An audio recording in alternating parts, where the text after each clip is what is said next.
2023 কিংবা 2024-এ তৎকালীন প্রধানমন্ত্রী শেখ হাসিনা একাধিকবার বলেছেন, মার্কিন সরকারের অর্থাৎ বাইডেন প্রশাসনের কথা বলেছেন যে মার্কিন সরকারের অর্থায়নে পরিচালিত বিভিন্ন সংস্থা তাকে ক্ষমতাচ্যুত করতে চাইছে। 5 আগস্টের পরও তিনি বলেছেন মার্কিন ষড়যন্ত্রেই তার সরকারের পতন হয়েছে। শেখ হাসিনার এই দাবিগুলোকে অনেকেই নিছক রাজনৈতিক বক্তব্য বলে মনে করেছেন, কিন্তু ডোনাল্ড ট্রাম্প মার্কিন প্রেসিডেন্ট নির্বাচিত হওয়ার পর বিষয়টি পরিষ্কার হয়ে যায়। মার্কিন পররাষ্ট্র মন্ত্রণালয়ের সাবেক কর্মকর্তা মাইক বেনজও বিষয়টি নিয়ে খোলাখুলি অনেক কথা বলেছেন। এভাবেই একের পর এক সামনে আসতে থাকে বাংলাদেশের সরকার পতন নিয়ে অনেক ষড়যন্ত্রের ঘটনা। ইতোমধ্যে আপনারা জানেন পেপার ট্রেইল অনেক তথ্য সামনে নিয়ে এসেছে।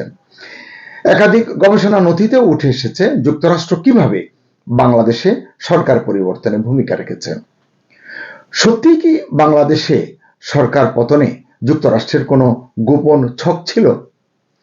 যদি থেকে থাকে এর কারণ কি এবং কিভাবে সম্ভব হয়েছিল এই পালাবদল? আসসালামু আলাইকুম, স্বাগত লিডস নিউজে। সম্মানিত দর্শক, আজকে আওয়ামী লীগ সরকার পতনে আইআরআই, এনইডি, ইউএসএআইডির গোপন ছক নিয়ে কথা বলবো, কারণ যখনই সরকার পতনের কথা ওঠে এই 3টি প্রতিষ্ঠানের নাম, সংস্থার নাম আসে। আরো অনেকগুলো নাম আছে, এর পরের পর্বগুলোতে ধাপে ধাপে আমি সেই আলোচনাগুলো করব। আজকে এই 3টি নিয়ে কথা বলবো। সাম্প্রতিক কয়েক মাসে আন্তর্জাতিক বিভিন্ন রিপোর্ট, বিশ্লেষণ এবং মন্তব্যে উঠে এসেছে এ সংক্রান্ত চাঞ্চল্যকর কিছু দাবি। বিশেষ করে মার্কিন ভিত্তিক একটি মিডিয়া আউটলেটের প্রতিবেদনের পর সিএসবি নিউজ ইউএস এর কথা বলতে পারি, বাংলাদেশে ক্ষমতার পালাবদলের পেছনে বিদেশি প্রভাবের বিষয়টি নতুন করে আলোচনায় এসেছে। বেশ কিছুদিন ধরে এটি চলছে। রিপোর্টগুলোতে দাবি করা হয়েছে যুক্তরাষ্ট্রের অর্থায়নে পরিচালিত কিছু সংস্থা যেমন আইআরআই, এনইডি এবং ইউএসএআইডি বাংলাদেশের অভ্যন্তরীণ রাজনৈতিক পরিস্থিতি পরিবর্তনে গুরুত্বপূর্ণ ভূমিকা পালন করেছে। এই সংস্থাগুলো সাধারণত গণতন্ত্র, নির্বাচন এবং উন্নয়ন সহযোগিতার নামে বিভিন্ন দেশে কাজ করে থাকে, মানে এটি হচ্ছে তাদের লেভেল। তবে সমালোচকদের দাবি এই কার্যক্রমের আড়ালেই, মানে মুখোশের আড়ালেই প্রায়শই তারা রাজনৈতিক প্রভাব খাটাতে চেষ্টা করে ওই দেশগুলোতে, যেটা ঘটেছে হুবহু বাংলাদেশের ক্ষেত্রে। বিভিন্ন প্রতিবেদনে এবং সূত্র থেকে যে বিষয়গুলো উঠে এসেছে তার মধ্যে রয়েছে সরকার বিরোধী বয়ান তৈরি করে তারা, সামাজিক ও রাজনৈতিক ইস্যুকে কেন্দ্র করে জনমত প্রভাবিত করবার চেষ্টা করে এবং তরুণ ও প্রান্তিক জনগোষ্ঠীকে তারা সক্রিয় করে তোলে সরকারের বিরুদ্ধে। এছাড়া তারা কাজে লাগায় সাংস্কৃতিক মাধ্যম, সঙ্গীত, শিল্প, সাহিত্য এগুলোকে ব্যবহার করে নিজেদের লক্ষ্যভিত্তিক বার্তা ছড়িয়ে দেওয়া, মানে তারা যা চায় সেটি আসলে অন্যের জবানে, অন্যের মুখে বসিয়ে দেয় এবং এটিকেই তারা ছড়াতে থাকে। এসব কার্যক্রম সরাসরি রাজনৈতিক দলের মাধ্যমে তারা কিন্তু করে না, করে হচ্ছে সুশীল সমাজ, অ্যাক্টিভিস্ট এবং বিভিন্ন নেটওয়ার্কের মাধ্যমে এগুলো তারা পরিচালনা করে থাকে। এমন অভিযোগ শুধু বাংলাদেশে নয়, যে এটা শুধু বাংলাদেশে করেছে তা নয়, বিশ্বের অনেক দেশেই তারা এই ধরনের সরকার পরিবর্তনে ভূমিকা রেখেছে। এগুলো নিয়ে বিশ্বব্যাপী অনেক সমালোচনাও কিন্তু আছে। গণতন্ত্র প্রচার কার্যক্রমের আড়ালে নির্বাচনী প্রক্রিয়া ও রাজনৈতিক ভারসাম্যে প্রভাব বিস্তার করাই হচ্ছে তাদের মূল লক্ষ্য। যদিও এই অভিযোগ নিয়ে বিতর্ক আছে এবং সব পক্ষ একমত হয় না কখনো। বাংলাদেশের ক্ষেত্রে অভিযোগটি প্রাণ পায় তখনই যখন এটি নিয়ে বিস্তারিত কথা বলেন মার্কিন পররাষ্ট্র দপ্তরের সাবেক কর্মকর্তা মাইক বেনজ। তিনি সরাসরি অভিযোগ করেছেন যুক্তরাষ্ট্র, ভারত ও বাংলাদেশ সহ কয়েকটি দেশের অভ্যন্তরীণ রাজনীতিতে সক্রিয়ভাবে হস্তক্ষেপ করেছে। এজন্য তারা মিডিয়া প্রভাব, মানে যুক্তরাষ্ট্র বা যুক্তরাষ্ট্রের অনুগত সংস্থাগুলো তারা মিডিয়া প্রভাবকে কাজে লাগায়, সোশ্যাল মিডিয়া সেন্সরশিপকে কাজে লাগায় এবং সরকার বিরোধী আন্দোলনগুলোতে অর্থায়নের মাধ্যমে তারা এই হস্তক্ষেপ করে থাকে। বেঞ্চ বলেন, যুক্তরাষ্ট্র সমর্থিত এজেন্সিগুলো গণতন্ত্র প্রচারের নামে বিভিন্ন দেশের জাতীয় নির্বাচনকে প্রভাবিত করা, নির্বাচিত সরকারকে অস্থিতিশীল করে তোলা এবং যেসব দেশের সরকারগুলোকে ওয়াশিংটনের কৌশলগত স্বার্থের সঙ্গে সামঞ্জস্য রেখে সিদ্ধান্ত নিতে বাধ্য করেছে। মানে তারা যা চায় সেভাবেই যেন ওই সরকারগুলো কাজ করে, এভাবে তারা বাধ্য করে। এরপর মার্কিন সরকারের অনুগত হিসাবে কাজ করতে পারে, শুধু একটাকে ফেলে দিলেই তো হবে না। এরপরে যে আসবে ক্ষমতায়, যে সরকার, সেটি যেন মার্কিন সরকারের অনুগত হিসাবে কাজ করতে পারে, এমন পাপেট সরকারই তারা ওই দেশগুলোতে ক্ষমতায় বসায়। বলা হচ্ছে বাংলাদেশে এই পাপেট সরকার ছিল ইউনূস সরকার।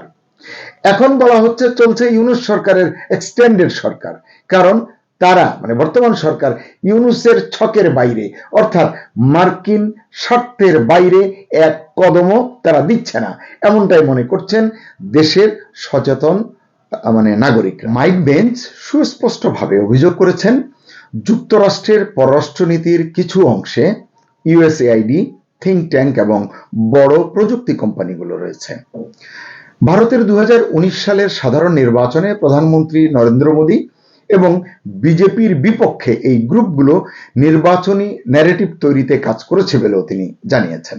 বেঞ্চ দাবি করেন বাংলাদেশ এবং চীনের মধ্যে ক্রমশ বাড়তে থাকা অর্থনৈতিক ও কৌশলগত সম্পর্কের কারণে মার্কিন নীতি নির্ধারকরা এটিকে তাদের আঞ্চলিক প্রভাবের জন্য একটি চ্যালেঞ্জ হিসাবে দেখছিলেন।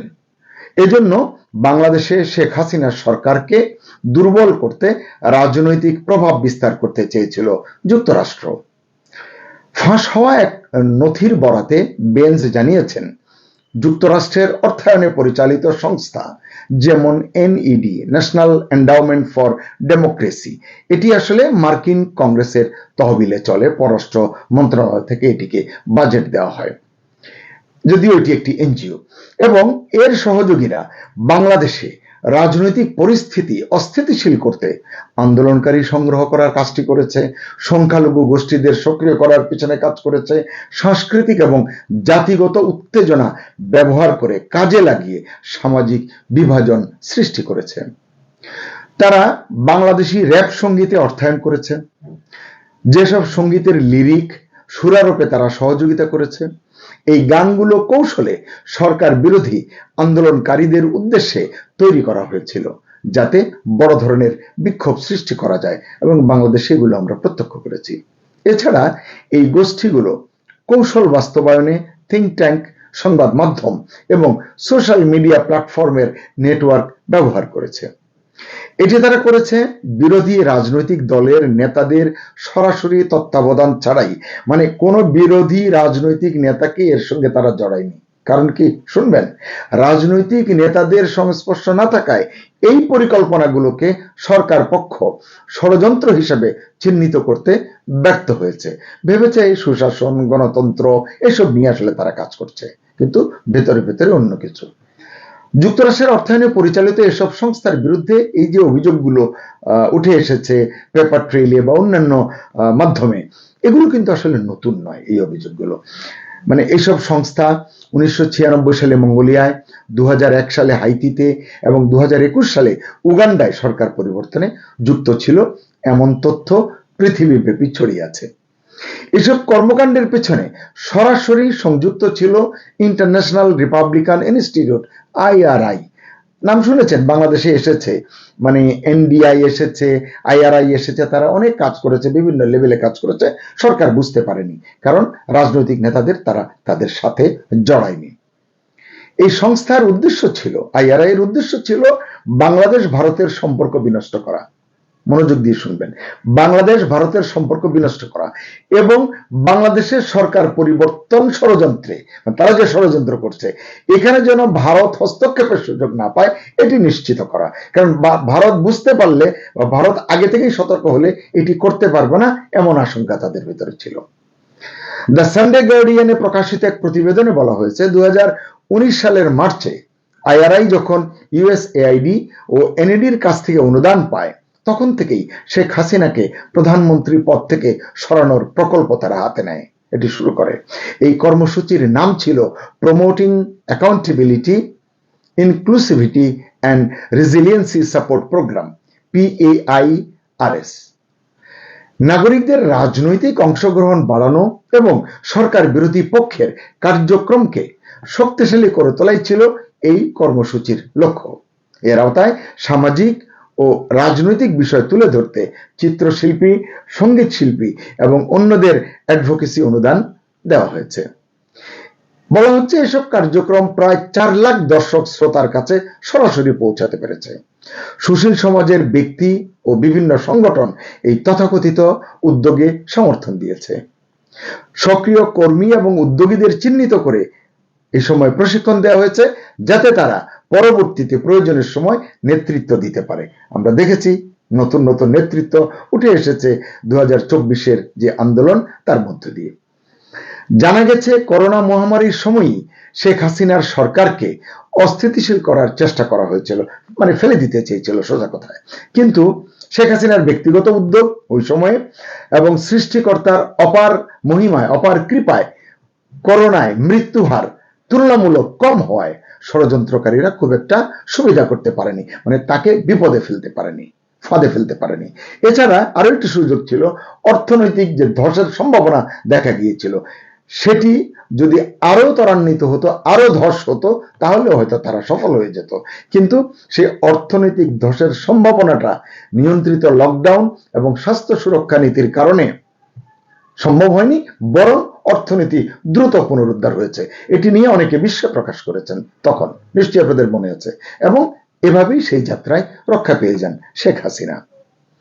এরপর 2021 সালের ফেব্রুয়ারি থেকে 2022 সালের সেপ্টেম্বর পর্যন্ত একটি প্রকল্প পরিচালনা করে তারা। এতে এনইডি মোট $9 লাখ অনুদান দেয়।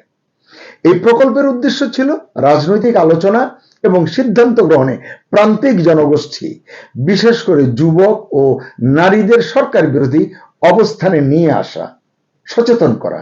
এবং এই প্রকল্পে, এই কর্মসূচিতে বিশ্ববিদ্যালয় ক্যাম্পাসে ছাত্র নেতাদেরও এই কার্যক্রমের আওতায় আনা হয়েছে। তাদেরকে ইতিমধ্যে আপনারা দেখেছেন এবং চিনতে পারছেন। প্রতিবেদন অনুযায়ী আওয়ামী লীগ সরকার পতন পরিকল্পনা, যেটি, এই পতন পরিকল্পনার তদারকিতে যুক্ত ছিল কজন? বেশ কয়েকজন। এর ভিতরে যুক্তরাষ্ট্রের জ্যেষ্ঠ কয়েকজন কর্মকর্তারা হলেন, একজন হচ্ছেন ক্রিস মার্ফি, তিনি সাউথ এশিয়া সাব কমিটির সদস্য। আরেকজন হচ্ছেন ন্যাশনাল সিকিউরিটি কাউন্সিলের দক্ষিণ এশিয়া বিষয়ক পরিচালক সুমনা গুহ, যুক্তরাষ্ট্রের পররাষ্ট্র মন্ত্রণালয়ের সহকারী পররাষ্ট্রমন্ত্রী, বাংলাদেশে ব্যাপক পরিচিত ডোনাল্ড লু, এরপরে আছেন সারা মার্গান এবং পররাষ্ট্র মন্ত্রণালয়ের জ্যেষ্ঠ উপদেষ্টা ফ্রান্সিসকো বেনকোসমে। এই বেনকোসমে আবার বাংলাদেশে অ্যামনেস্টি ইন্টারন্যাশনাল হয়ে বাংলাদেশে কাজ করেছিলেন, বাংলাদেশ সম্পর্কে তার বেশ ধারণা আছে। শেখ হাসিনার সরকার ফেলতে ওই যে কর্মসূচির কথা বললাম, PAIRS, এই কর্মসূচি বহুমুখী কৌশল গ্রহণ করেছিল, যেটা বিশ্বব্যাপী যুক্তরাষ্ট্রের সহায়তায় পরিচালিত অন্যান্য আন্দোলনের মতো ছিল। যে কটা দেশের কথা বললাম, 96, 2001, 2021, বিভিন্ন সময়ে একই রকম ছিল, মানে সবটা একই আসলে। এতে জামাতে ইসলামী সহ কিছু ধর্মীয় উগ্রপন্থী সংগঠন এবং মার্কিন অর্থায়ন পুষ্ট বাংলাদেশি সুশীল সমাজের ব্যক্তিবর্গকে যুক্ত করা হয়, বাংলাদেশি সুশীল সমাজের ব্যক্তিবর্গকে যুক্ত করা হয়। এই সুশীল সমাজ আন্দোলনের প্রকাশ্য মুখ হিসেবে কাজ করেছে, যেন শেখ হাসিনার সরকার বিরোধী এবং মার্কিন মদতপুষ্ট রাজনৈতিক দলগুলো নিজেদের অবস্থান সুসংহত করতে পারে। যুক্তরাষ্ট্রের সাবেক কংগ্রেসম্যান রন পল অভিযোগ করেছেন, এনইডি জনগণের করের টাকায়, মানে মার্কিন যুক্তরাষ্ট্রের জনগণের করের টাকা যুক্তরাষ্ট্রের স্বার্থের অনুগত বিদেশি রাজনীতিকদের সহায়তা দিতে ব্যয় করেছে। এটি গণতন্ত্র প্রচারের নামে বিদেশি নির্বাচনে হস্তক্ষেপ করার শামিল, যা সরকার পতন ঘটাতে কাজে লাগানো হয়েছে। কিন্তু কে শোনে কার কথা? নিউ ইয়র্ক টাইমসের এক প্রতিবেদনে বলা হয়েছে, এনইডি হাইতির গণতান্ত্রিকভাবে নির্বাচিত সরকারকে দুর্বল করে দেশটিতে অস্থিরতা সৃষ্টি করেছে, বাড়িয়েছে। সিআইএ এবং ইউএসএআইডির সঙ্গে মিলে এনইডি বিদ্রোহী গোষ্ঠীগুলোকে সহায়তা করেছে। এসব গোষ্ঠীর একমাত্র লক্ষ্য হলো মার্কিন পলিসির বিপক্ষে থাকা সরকারের পতন ঘটানো। মানে মার্কিন পলিসির বিপক্ষে আছো, তুমি শেষ, তোমাকে যে কোনো উপায় হোক বধ করা হবে। অথচ এই এনইডি তারা দাবি করে তারা কোনো রাজনৈতিক প্রচারণায় অর্থায়ন করে না, করেনি, কিন্তু এটি সম্পূর্ণ মিথ্যা প্রমাণিত হয়েছে। এই প্রতিবেদনই তা বলছে। প্রকৃতপক্ষে তারা গোপনে বিভিন্ন দেশের জাতীয় নির্বাচনে প্রভাব বিস্তার করে থাকে। নিকারাগুয়া এবং মঙ্গোলিয়ায় এবং পূর্ব ইউরোপে গণতান্ত্রিকভাবে নির্বাচিত সরকারগুলোর পতন ঘটাতেও তারা ভূমিকা রেখেছে। একটু খুঁজে দেখুন। ভেনেজুয়েলায় এটি বিরোধী দলগুলোকে সরাসরি সহায়তা করেছে।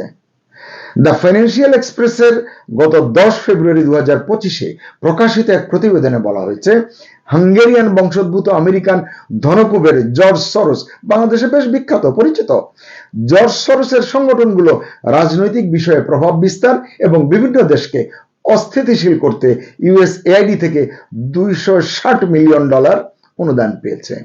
এসব দেশের মধ্যে ভারত এবং বাংলাদেশের নামও রয়েছে।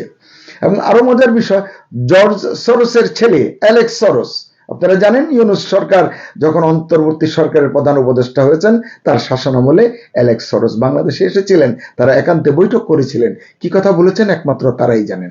বলা হয় ইউনূসের সঙ্গে সরোস ফ্যামিলির অত্যন্ত গভীর সম্পর্ক রয়েছে এবং সরোসের ইস্ট ওয়েস্ট ম্যানেজমেন্ট ইনস্টিটিউট এবং ওপেন সোসাইটি ফাউন্ডেশন বাংলাদেশে সরকার পরিবর্তনে ব্যাপক ভূমিকা রেখেছে।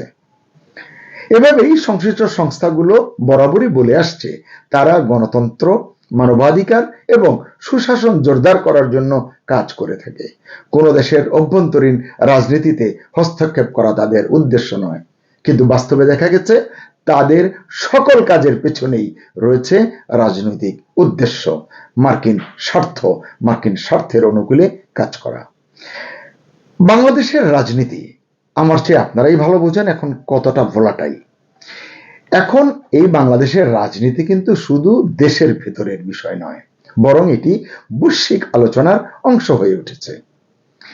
সুপ্রিয় দর্শক, আপনার কি মনে হয় বাংলাদেশের রাজনৈতিক পরিবর্তনের পেছনে সত্যি কি কোনো আন্তর্জাতিক গোপন ছক কাজ করেছে? এই যে প্রতিবেদনে এত কথা বলা হলো, এটি কতটা সত্য বলে আপনি মনে করেন, নাকি এগুলো কেবলই রাজনৈতিক ন্যারেটিভ, এটি রাজনৈতিক বয়ান?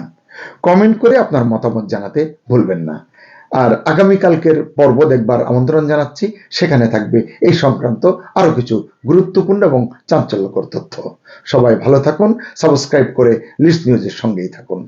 আল্লাহ হাফেজ।